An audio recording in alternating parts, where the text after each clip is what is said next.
Salut à tous et bienvenue. Dans cette partie de notre tutoriel, nous allons découvrir ensemble les fonctions en JS. Et c'est parti!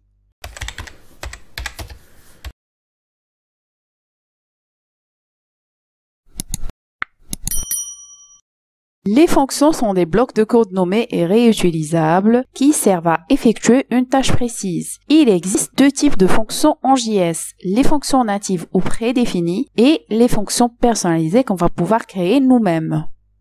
Le langage JS dispose de nombreuses fonctions que nous pouvons utiliser pour effectuer différentes tâches. Ces fonctions sont appelées fonctions prédéfinies ou fonctions natives qui sont en principe des méthodes. Il existe plusieurs fonctions natives en JS et on va essayer de passer maintenant à la pratique afin de tester quelques-unes. Supposons maintenant que nous avons une variable hello et il s'agit ici d'une chaîne de caractères hello world et qu'on aimera maintenant afficher cette chaîne de caractères en majuscule. C'est pour cette raison qu'on fera appel à la fonction prédéfinie JS to uppercase. Si on actualise, vous voyez la chaîne de caractères en majuscule. Et maintenant, il y a quelques lettres qui sont en majuscule, par exemple le H et le W. Et puis, on essaiera de mettre ici to lowercase. C'est-à-dire, on fait appel à la fonction prédéfinie qui permet de tout mettre en minuscule.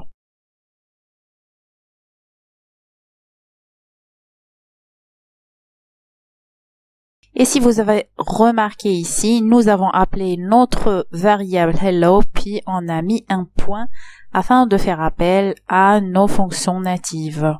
Si par exemple ici, on aimerait remplacer Word par student, du coup, nous allons faire appel à la fonction prédéfinie replace et mettre en premier argument Word et en deuxième students. Et si maintenant on aimerait afficher un nombre aléatoire décimal entre 0 et 1, du coup on fera appel à l'objet math et puis à la fonction prédéfinie random. Ne vous inquiétez surtout pas, on passera en revue des objets dans une vidéo spéciale. Alors si on actualise, à chaque fois vous voyez que le nombre change.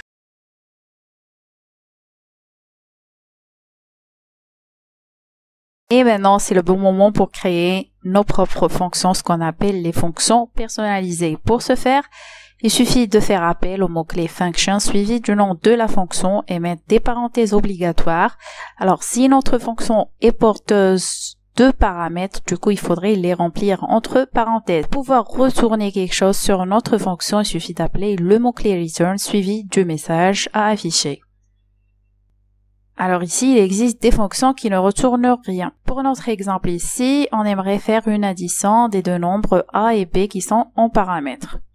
Et on aimerait afficher le message, la somme des deux nombres, concaténer le A et puis concaténer le B et puis mettre la somme et la concaténer. Afin de pouvoir afficher le retour de notre fonction, il suffit de l'appeler et ici sur la ligne 8. On appelle notre fonction par son nom qui est addition, mettre les parenthèses et puis essayer de remplir les arguments. Choisir une valeur de A et puis on met une valeur de B.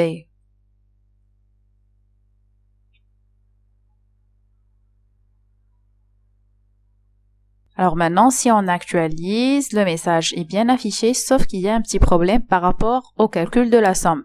Si vous voyez, il y a A qui a été concaténé par le B. Afin d'éviter cela, on va mettre des parenthèses et mettre A plus B pour dire qu'il s'agit ici d'une somme et pas d'une concaténation. Si on actualise maintenant, vous voyez, la somme a été bel et bien calculée.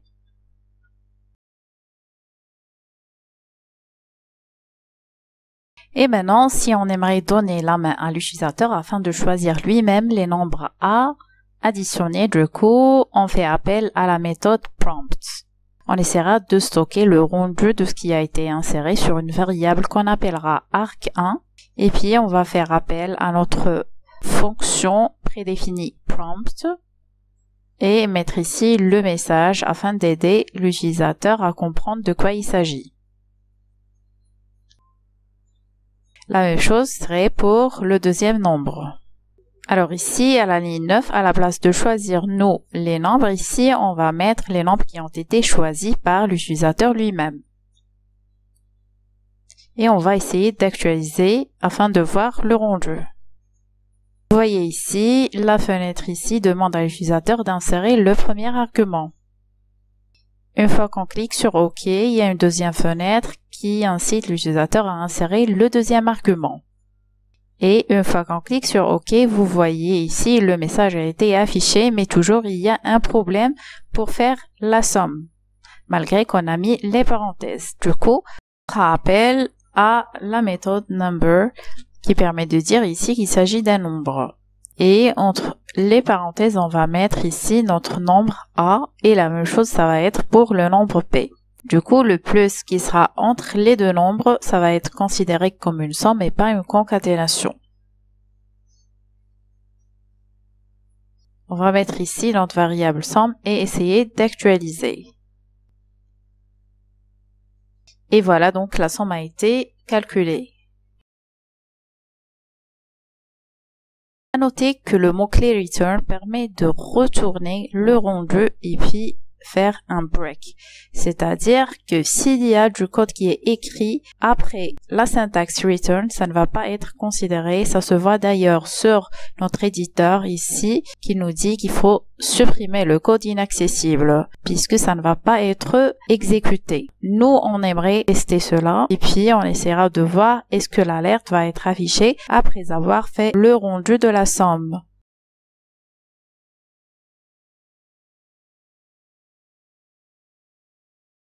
Et comme c'est attendu, l'alerte n'a pas été déclenchée. La portée d'une variable désigne l'espace du script dans lequel elle va être accessible. En JS, il n'existe que deux espaces de portée différents, l'espace global et l'espace local. Afin de bien vous expliquer la portée des variables, nous allons prendre ici un exemple d'une fonction affichage qui permet de faire un affichage en concaténant les variables. Alors tout ce qui se trouve à l'extérieur de la fonction, c'est ce qu'on appelle l'espace global. Par rapport à l'intérieur de la fonction, c'est l'espace local. Maintenant, nous allons essayer ici de créer deux variables sur notre espace global et de les appeler à l'intérieur de la fonction affichage. Pour voir le résultat, on va faire appel à notre fonction affichage sur notre division résultat à la ligne 11. Si on actualise, vous pouvez voir le résultat. On a bien réussi à afficher des variables globales à l'intérieur de notre fonction affichage. On va maintenant à créer des variables sur notre espace local qu'on va appeler A et B aussi, et on va leur changer les valeurs. Alors ici, A et B qui se trouvent à l'intérieur de la fonction, ils appartiennent à l'espace local. Et puis, il y a un autre A et B qui appartiennent à l'espace global. Alors, ce sont deux entités différentes.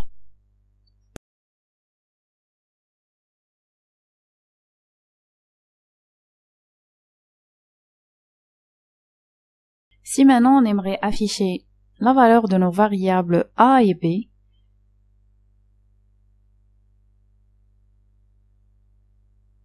alors si on actualise, vous pouvez voir qu'il s'agit des variables globales qui ont été appelées. Si maintenant on change nos variables et on met à la place de A et B, X et Y, histoire de les différencier avec les A et B qui sont globales. Alors maintenant, on aimerait afficher nos variables locales à l'intérieur de notre division. C'est-à-dire qu'on va essayer de les appeler sur l'espace global. Maintenant, si on actualise, il faudrait y aller voir la console. Sur la console, il y a déjà une erreur disant que x is not defined, c'est-à-dire la variable x n'est pas définie à l'extérieur de la fonction car il s'agit d'une variable locale. Si maintenant on essaiera de décrémenter notre variable à l'intérieur de la fonction sur la ligne 5 d'un pas de 10 et qu'on aimerait afficher sur notre division la valeur de a. Du coup, on devra d'abord appeler notre fonction afin d'effectuer les changements sur notre variable A. Ensuite, essayez d'afficher notre variable A.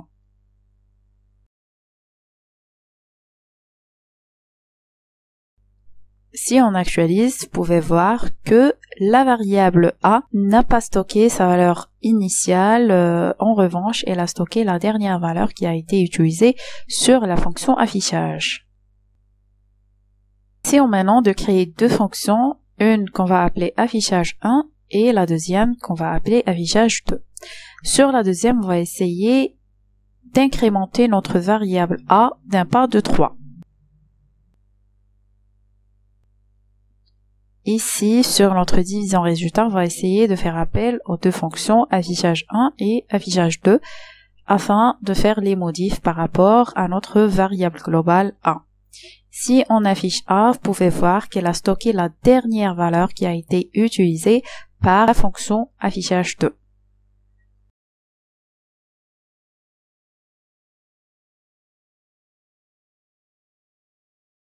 Les fonctions anonymes sont les fonctions qui ne possèdent pas de nom. On les utilise généralement si on a besoin d'avoir un code qui sera appelé à un endroit dans notre script et il ne sera pas réutilisé. Pour créer une fonction anonyme, c'est grâce au mot réservé function et après on met pas de nom de fonction parce qu'elle est anonyme comme son nom l'indique. Alors ici on aimerait tester une alerte qui contient le message Hello World. La question maintenant est comment pouvoir appeler notre fonction. Pour le faire, il y a différentes façons. Soit on crée une variable qu'on appellera par exemple hello et qui contient cette fonction. Afin de l'afficher sur la ligne 8, on fera appel à notre variable suivie des parenthèses, ce qui va déclencher notre fonction. Afin de tester notre fonction anonyme, on actualise et voilà, l'alerte a été bel et bien affichée.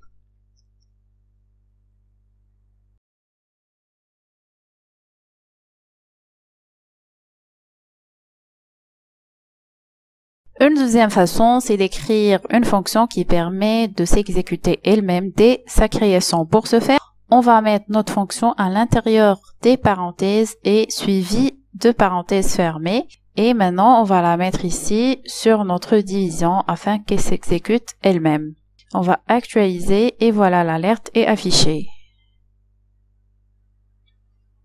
La troisième façon est de pouvoir exécuter une fonction après le déclenchement d'un événement. Comme vous pouvez voir déjà, on l'a utilisé ici sur la ligne 3, il y a l'événement load et après vous pouvez voir une fonction anonyme. On va essayer de faire la même chose mais cette fois avec l'événement click. Donc ici, on va se baser sur un bouton que nous avons ajouté sur notre home.html. L'événement ici que nous allons ajouter, comme on a dit, c'est click et suivi de la fonction anonyme qui permet pour notre exemple d'afficher une alerte.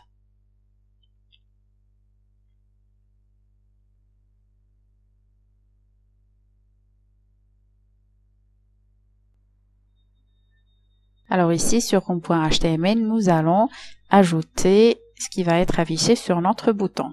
On va actualiser et puis cliquer sur Send et du coup, vous voyez l'alerte qui a été affichée.